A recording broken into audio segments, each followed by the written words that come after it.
Yeah, hello viewers and welcome to another edition of the YM Personality Profile Series. It's a program that seeks to show to the world the professionals we believe are making changes in the industry and are pushing it in diverse ways. Today we are privileged to have in our midst Prof Dr. Temeng, who is the Pro VC of UMaT, University of Mines and Technology. I'm privileged to be with him today, and I know you will as well. Prof, as is usual, we will want you to talk a bit about your background and then why you entered into mining in the first place. Thank you for having us. Yeah, thank you for having me. I schooled the basic level, I think, at Oda Presby, and went to the secondary school at Form 1 those days. To Oda Secondary School to do the Form 1 to 5 and then the O levels. And then after the O levels, I went to Presec, Presby Boys Secondary School, to do the 6th form. I completed the 6th form in 1981. And then I got admissions, I think, to mechanical and then mining engineering. KNUST, and my brother advised me. I think at the time mining was becoming maybe popular or quite well known, so my brother advised me that they say mining is a very good area, so I should pursue mining. So I decided to come for mining, and we started somewhere in Kumasi. We were admitted at Tech, and we were on the campus for about 3 weeks to 1 month. We attended some lectures. As normally is done, when they do the admissions, they do what we call the second admissions. That is, after the first one, they still, maybe some of them didn't respond. Yeah. And then they try to complete it before everything starts. So we were waiting for them to complete the second one, and then we will start. So we were attending some of the lectures, but we knew that we will attend the lectures, we will start lectures in Tarkwa. Oh, okay. But we attended some lectures in Kumasi. So after they completed the second admission, they brought all of us in some vehicles to Tarkwa one day, and it was quite different. Yeah. Yeah. We were 8 then, and so basically that's how we started. Yeah, but mining, apart from your brother's intervention, what were you thinking then about mining?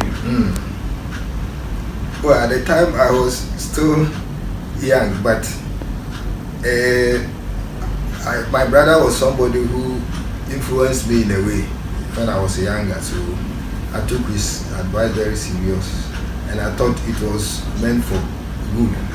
And then I also made some inquiries, and I was satisfied that mining is a good area that can give me a good future. Yeah. I mean, you came from Kumasi to a totally different environment.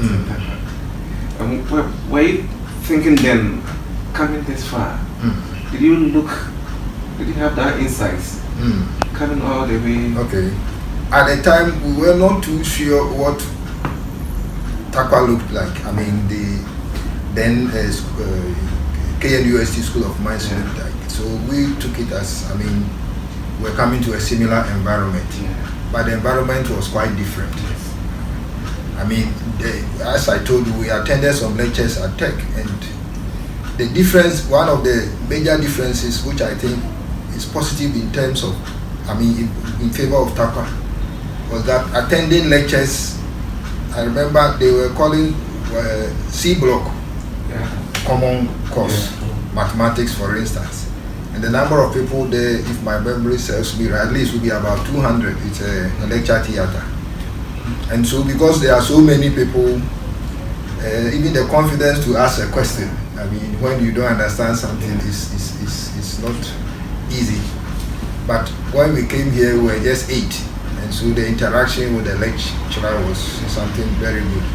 But apart from that, some of the negatives are obvious. I mean, you are looking at a place which is properly planned as a university as against something that a place that started as a technical. So that difference was very clear. Yeah. When the profession is, were you looking at going that far? Yes.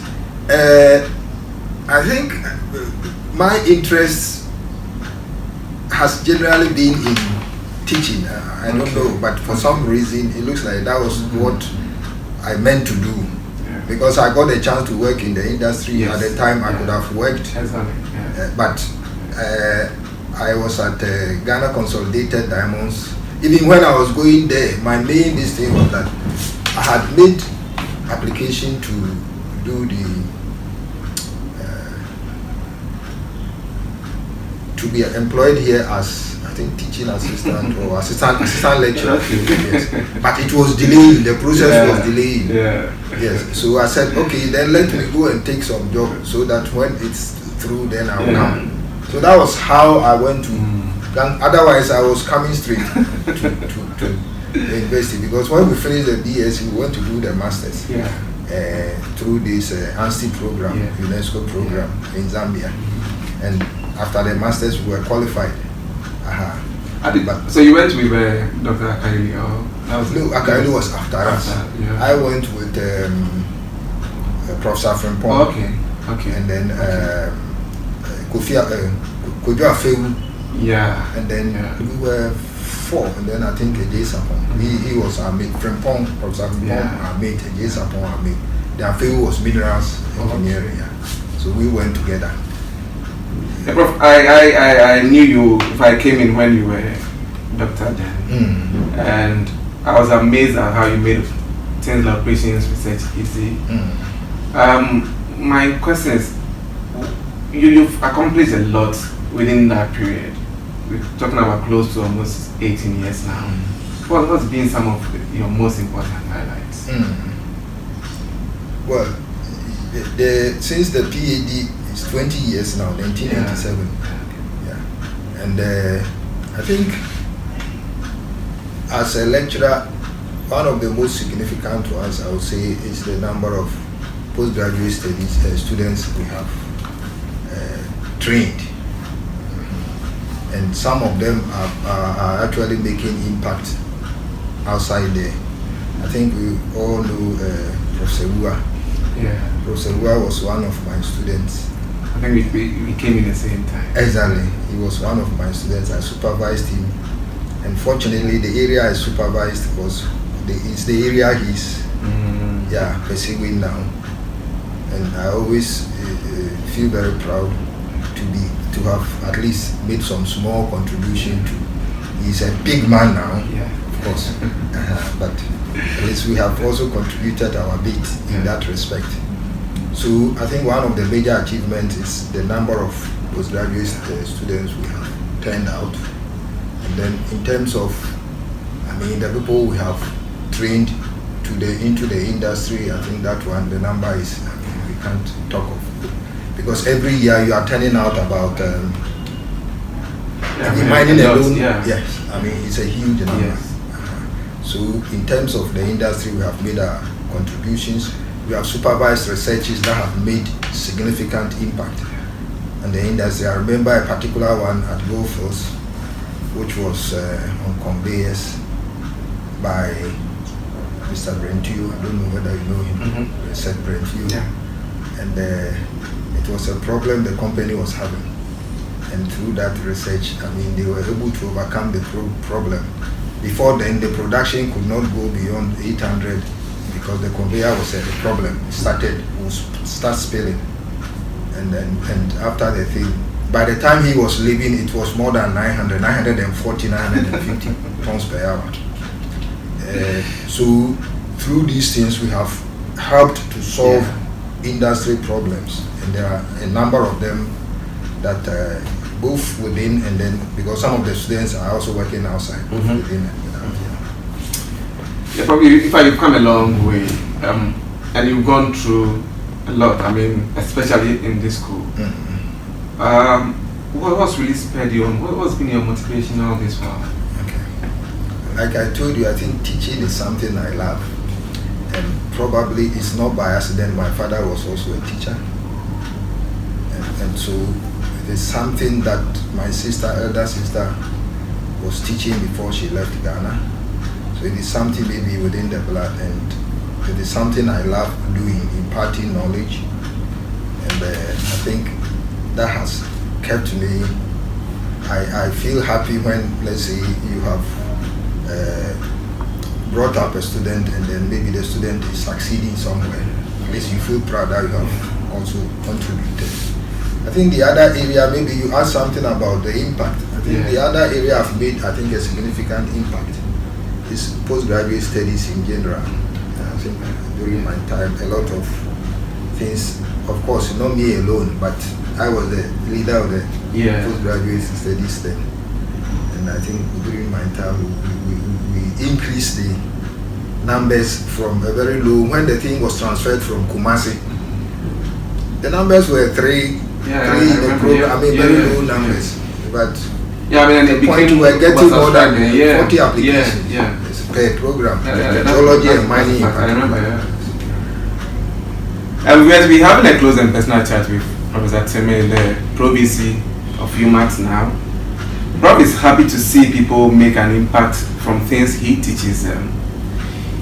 He believes we should all as professionals be willing to impart our knowledge for sustainability of the industry. And Prof, you were here when there was virtually nothing here. For most of these lecture halls were all hostels. I remember even when we were sleeping, even when we started as lecturers, I mean not lecturers then, let's say assistant lecturer, teaching assistant, we were sleeping at where the CB2, CB1 class. Yes, it was cubicles. That was where we were. It was rough. It was rough, but I don't know, for some reason we just laughed together because we could have still left our mates in the industry. But we were still there. And I don't know. Yes, by way of academia, what do you think? Has the school come of age? Have we come all that far? Has we met the standards of the world now? Yes, I think we have grown. We have grown over the years. In terms of even the PhDs in the staff, I mean that we have in our staff, the percentage is very high. Probably one of the highest in the country. Yeah, now. And yes. Now and then, even the number of PhDs we turn out, or that staff PhDs that join the staff, has also been increasing. Last year alone, 8 people of 8 staff they are graduated with PhDs, and I mean if you look at our total number around 100, and then you have this number in a year, then that's something very significant. Yes, so I think we have come of it. Mining engineering department in particular, at a point in time when Professor S.K. Ayim, I think that was in the early 2000s or so, or mid 2000s, was the vice chancellor at KNUST. Mining was one of the strongest programs, the whole KNUST. So I think we are not bad. Of course, we are still developing, but at least there are certain programs like mining, minerals. Mining, somehow we have the professors, but most of them are now right in the that's true. That's true. But minerals is is strong. Very strong. Yes, they are still, I mean, young. They are generally young, and then we have quite a number of them also at the professorial rank.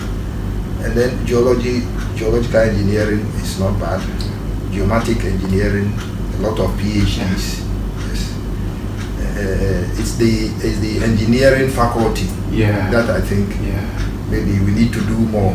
Really, it's actually not grown too much compared to the FMRT. It's the Faculty of Mineral Resources Technology. Compared the academic standards now, because UMaT produces most of the personnel in the industry. Compared to the professional development in the industry. Should I say maybe the state of the industry now? I mean, you've seen it grow as well. Have standards changed? Yes, I think if you want to compare to the other, yeah, like the Australia, the Canada, the South Africa, are we getting near the standards? Yes. In terms of the industry, I think, in terms of the industry. yes, I think the standards have changed, and it's mainly because compared to those days where it was state-owned, the industry was mainly state-owned. We were doing our own thing. What we were doing was not so much influenced by the outside world. But now, most of them are multinational companies. So, for instance, if you have Newmont in Tarkwa as against Newmont in the US, I mean, what they are doing is virtually the same. Yes. So somebody who is here can easily be transferred, exactly. And that is so. I think now the standards are very high in the industry. And probably this thing here it's been a debate for quite some time now, and especially since you are you possibly come up with programs for the industry by way of training our personnel. What do you think is really lacking as far as professionals are concerned? The ones we train, or professionals in the industry? Yes, exactly. Because we train them from here. Okay.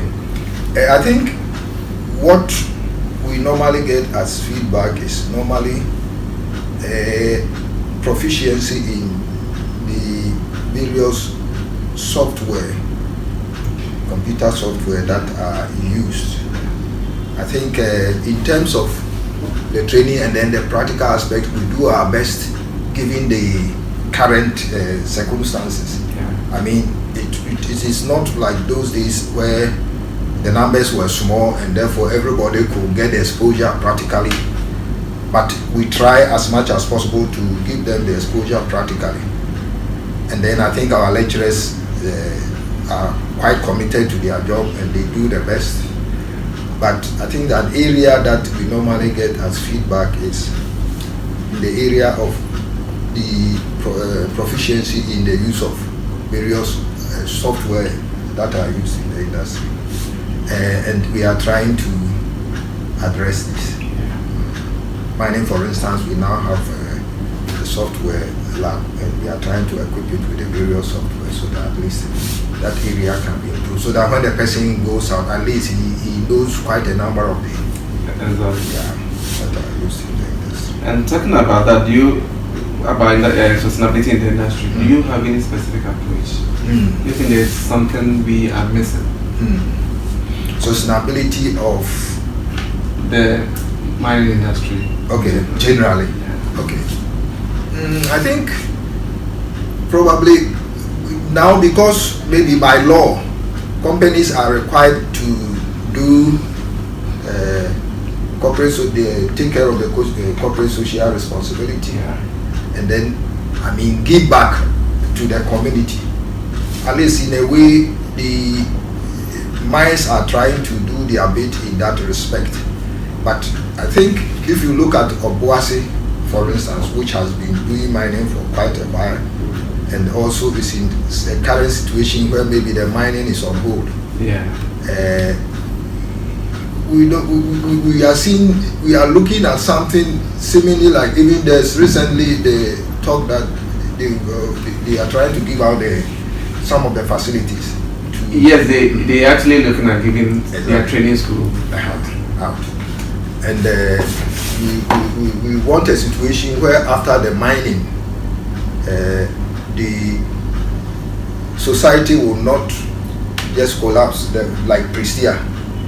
You see, I think it is still an area that we have to, probably Tarkwa may not be so because of the university. Tarkwa may not be so because of the university. Because the university is also another big thing apart from the mining. So probably when they are doing the corporate social responsibility, I think we can look at areas like agriculture.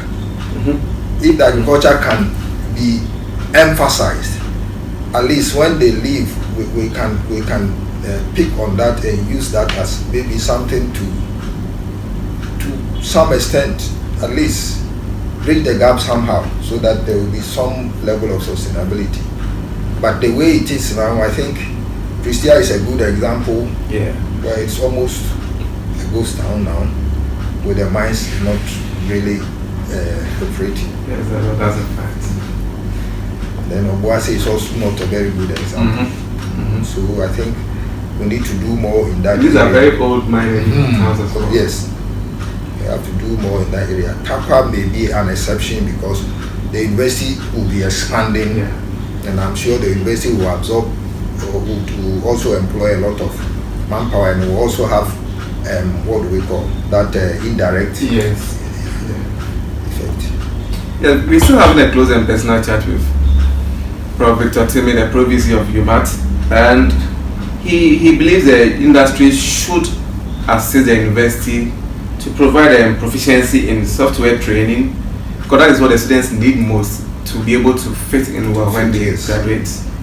Prof also believes there's a need for the industries to strengthen their CSRs into a bit of diversification. I mean, they need to go into agric and in other things to leave a befitting legacy when they pack out. And Prof, your current role, the Pro VC, what are you hoping to achieve with it? I think with the Pro VC, your main task is to assist the Vice Chancellor to achieve the vision of the university, because the Vice Chancellor's job is to lead in the attainment of the vision of the university. And within his period, make sure that, the mandate in the form of the mission is accomplished. And I think we are working together, supporting the Vice Chancellor to be able to do this. If you look at the university's vision, we want to become a center of excellence. And I think we are strongly working on this. We are tackling it from various facets. And now we are even looking at how we can maybe increase the number of people we train. Because, even if you look at what is happening now at the secondary level, the secondary schools are now free. Yes. The intake has increased, and so very soon the numbers are going to be very huge, and the university will still have to be playing its role. Exactly. Apart from the fact that we are turning out the main personnel for the industry.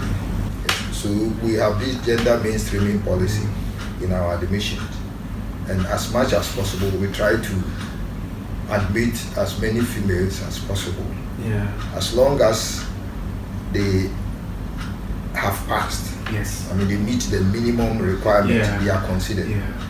Unless the percentage or the quota we have set is exhausted. But once the quota is not exhausted, we try to admit as many females as possible, so they get that special favor, which we call gender mainstreaming. And we are increasing it gradually. I think, so it will definitely have that same telling effect eventually on the industry. Well, what's it about you that will surprise our viewers? I know that you there are programs people will think you might not turn up. You're always there. Okay. Well, we try to, as much as possible, obey the rules. Obey the rules. Do our best to make sure that we don't do anything contrary to what the general expectation is that we try to do. Probably what we maybe some of the things that may surprise. If it is, for instance, a program where we should dance, you may find it very difficult. For me, for instance, dancing is not something easy for me. Yes, maybe we'll get up and do something, but not shake so much. So we are not the type that maybe become very easily emotional. From given the opportunity, what would you want to see being done differently in academia vis-a-vis the industry? I think probably there should be more collaboration. It appears the industry is minding its own business, and the academia is also minding its own business. Somehow, because our postgraduate programs are modular, and most of the students are coming from industry, this tries to help a bit. But I think we may be able to do it in a more formal way, where maybe industry, we should have a common point where industry maybe they bring its problems. Apart from the small ones that individuals will go for in the form of consultancies, the industry can also bring its problem, and I think we are working towards that. Now we have an office of research, innovation and consultancy, and I think one of the aims will be to ensure that we become a bit more aggressive in terms of trying to go to the industry and get some problems to solve, so that at least that gap will be bridged. I think we are a bit too far apart. Yeah, but we're still having a close chat with Prof Temeng, the Provisor of UMaT, and he's looking forward to a day where there will be greater collaboration between the industry and academia to strengthen research. Prof, what's the message you want to give to students, those looking at coming out, and then the industry professionals as well? I think for students, as I normally tell my students, when you get every opportunity, make the maximum out of it. Don't just take it as any other thing and then just relax. That may be the opportunity that may open a door for you. I remember, I won't mention his name, but one of my students, normally when the students I supervise, when they are going, I give them piece of advice, the way they should conduct themselves in industry. And I advised him, and he said when he went, he was very committed to, trying to go by what I had told him. So when there's a break or lunch break and everybody will go after lunch, they will be chatting and all that. He, after lunch, immediately he goes back to work. And in this current period where it's difficult to even retain those who already experienced, he was retained. They were 14 or so service. He was the only one retained. All of them, they were not kept. So you have to take every opportunity as maybe the last opportunity. Be serious. It may serve as a stepping stone for you. When you become a student, make sure that you work hard. If you work hard and they are looking for 2 people, normally the criteria they will use, at least one of them will be the performance. Yes, it's always, the performance. So it will be a springboard for you to so I believe in being committed to what you are doing and working very hard at it. And I think for industry, for those in academia, that is what we should be doing. What's next for you? Are you going to explore new fields? Well, I think we are getting up in terms of age, and so what we are looking at is trying to make sure that when we leave, the younger ones, especially in the mining department, they will be in a position to be able to hold on. Very important. So that the department will continue to be strong. Yes. I think that is our main focus now. So that at least we won't leave the place, and then once we leave, for instance, the current professors and leave, and then there's a huge gap. At least we should make sure that when we leave, we should have the department continuing to be strong. Would you want to add something? Any new fields you want to explore? And I was saying that leaving a legacy. Making sure that those we leave behind in the department can take up the challenge and continue from where we left off. Exactly. I think that is very important. And then also we want to see a UMaT that maybe will be a bit more financially independent. So we'll do our best to at least help the Vice Chancellor to put these structures in place so that in future the university will be more financially independent. That is very important. Prof, looking back, way back, to when you first got to Tarkwa to pursue the program, and given the opportunity, would you want to go into mining again? Sure. I want to go into mining. I want to be in the teaching field as I am. If I have just enjoyed my job, I have never regretted. Yeah, I enjoy what I do, and I've never regretted at all. Yes, I will do that again. Thank you very much for having us. Thank you. Thank you.